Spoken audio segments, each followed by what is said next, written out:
Hello, thank you for joining with me. We're on Ken Wapnick, PhD's journey through the text of A Course in Miracles, chapters 1 through 8.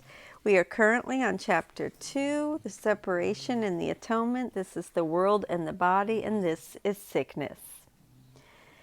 Sickness, or not right-mindedness, is the result of level confusion because it always entails the belief that what is amiss on one level can adversely affect another. On behalf of Helen, I apologize for that abominable phrase, not right-mindedness. Remember, her hearing was not perfectly clear at this point, certainly not in form. What is amiss on one level, of course, is the mind's guilt, which is the real sickness. This is what it means to be in our wrong minds, not right-minded, which we believe has an effect on the body. Clearly, within the dream it does, for bodies do get sick. Yet, in truth, the body does not exist. How, then, can what does not exist be an effect? This is a concept central to the thought system of A Course in Miracles and will be discussed in much greater depth later in the text.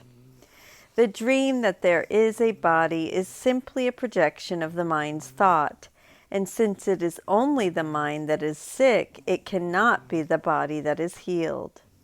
Can what is not sick be healed? Since it is the decision to choose guilt that is the problem, and sickness the remedy, or healing is the decision to be guiltless, in other words, the decision to accept the atonement. We have referred to miracles as the means of correcting level confusion, for all mistakes must be corrected at the level on which they occur. Only the mind is capable of error.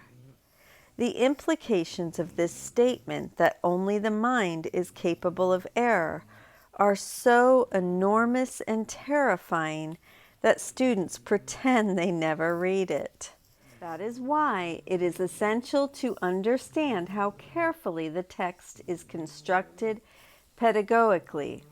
The same material is presented over and over because our fear level is so high. The above statement literally means that there are no problems and errors here. Imagine, for example, telling that to governments on the verge of waging war. The error is in the mind, having nothing at all to do with the body, for our mistakes here lie only in how our minds look at the seeming errors in the world, imagined or real, deserving of punishment or correction by the miracle. The body can act wrongly only when it is responding to misthought. The body cannot create, and the belief that it can, a fundamental error, produces all physical symptoms. The belief that the body can do something is the belief that guilt has done nothing. Has done something. I'm going to repeat that. The belief that the body can do something is the belief that guilt has done something.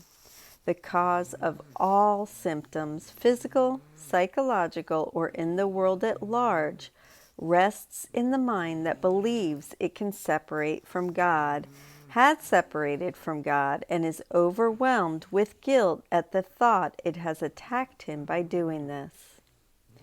We can see how Jesus skillfully leads us to forgiveness, the central teaching of his course.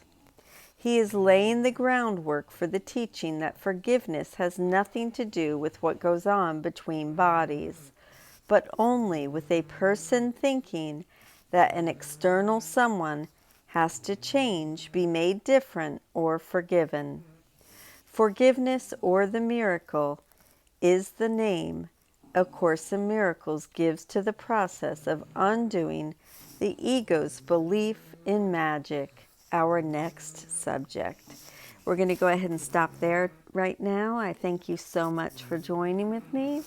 Have a beautiful day or evening, whatever it may be, and I will see you tomorrow. Bye-bye. Thank you.